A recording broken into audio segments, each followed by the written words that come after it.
Okay, hello there everybody. This is Gooniac. Thanks for purchasing my Afterburner setup. And this is a little how-to on how to install it. The one that I have out right now is for the 80mm FMS setup or E-Flight F4 80mm. Same fan.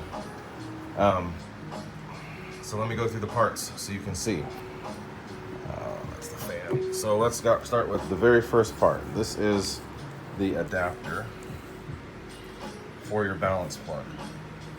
This connects to your 6S battery. I have it set up in such a way where it only goes to 12 volts. There's barely any draw, so it does not hurt to do it this way. But this is the way it's done. My earlier setups had a power supply that would go from 6S, which was from one end here to the other end. That's going to give you 6S voltage. Then it would go to a converter. I'm changing that. So now it's just going to go from, it's going to connect to your 6S plug, but it's just going to go to 12 volts. So this is the first part, okay? This connects to your balance plug on your battery. So that's number one. Number two is the controller. This is what controls the intensity of the light from the LED in the Afterburner. So this piece connects to this piece on there. So let's put those together. Those go together like that. Okay, so that's part number one. Okay. Now, this is the actual Afterburner setup for the LEDs for the EDF unit. So this is one of the newer 2100 kV units, but they're all the same diameter. The only difference is this right here is a little bit longer, but this is going to be the same. And that's where this little adapter goes. So this goes down like that.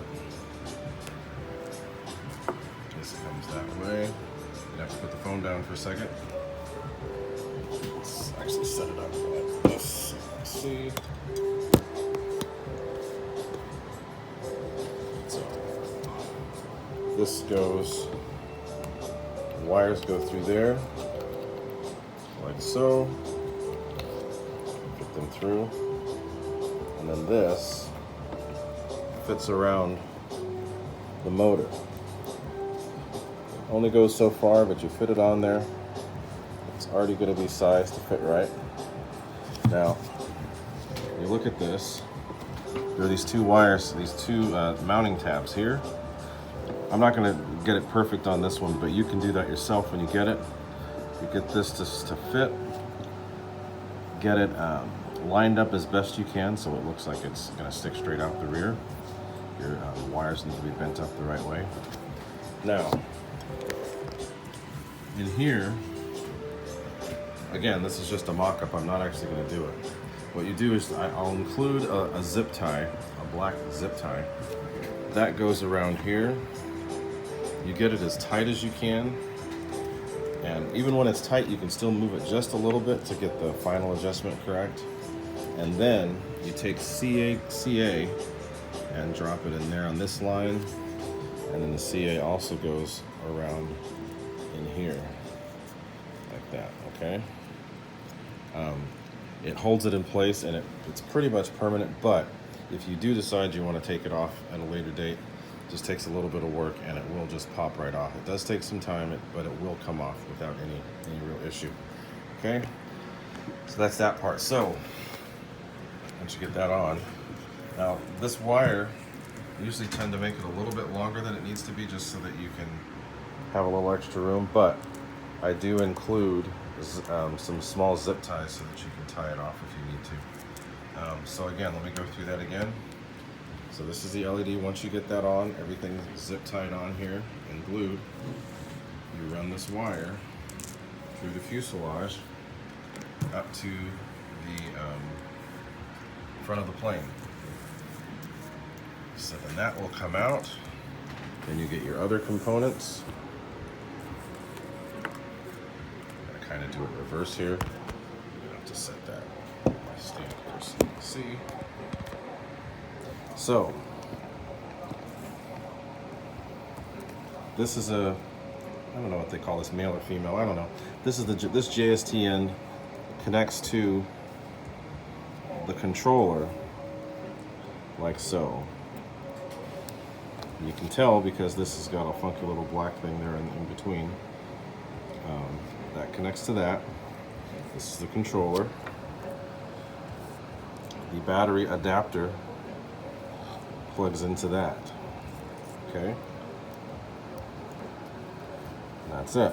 Okay, now this piece gets wired into your throttle channel. Now, if you have a separate channel, you can run it that way as well. I have this red wire cut because it doesn't need to be powered.